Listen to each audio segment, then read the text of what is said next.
В Плиево с отключением воды или снижением ее напора летом сталкиваются регулярно. Значительно увеличилось потребление важнейшего ресурса, а в регионе уже которую неделю подряд не спадает жара. Температура выше 30 градусов. Власти, как региональные, так и муниципальные, делают все возможное, чтобы люди не оставались без чистой воды.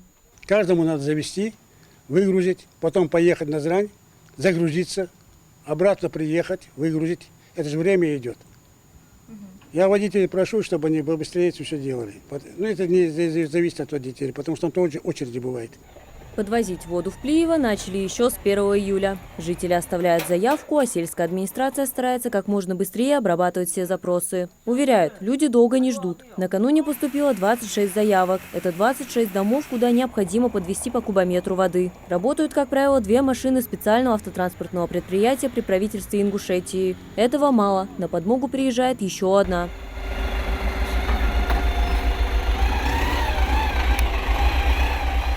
Жители на сложившуюся ситуацию, конечно, сетуют. Из года в год лето приносит не радость, а дискомфорт. Еще в июне проблема была не такой острой, но с наступлением июля и постоянной жары население вновь столкнулось с трудностями. Вот наша жизнь, вот набираем вот эти вот фляги, бочки и все.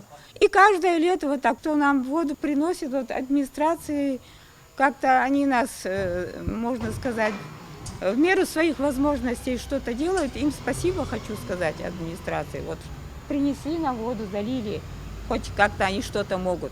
Возникает в этой ситуации и другая закономерная проблема. Чтобы развивать коммунальную инфраструктуру, жители должны оплачивать предоставляемые им услуги. Но население массово отказывается это делать, объясняя, что раз воды нет, то и платить не за что.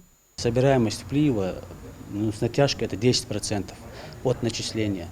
То есть в месяц мы начисляем в сельском поселении Плиева 1 800 000, а собираем 180 000. И для улучшения водоснабжения, я считаю, такая цифра очень маленькая. И для улучшения водопроводных сетей, для улучшения водозаборов, увеличения скважин, которые находятся у нас в республике, для этого нужно финансирование, и каждый потребитель обязан оплачивать за водоснабжение, которое он потребил.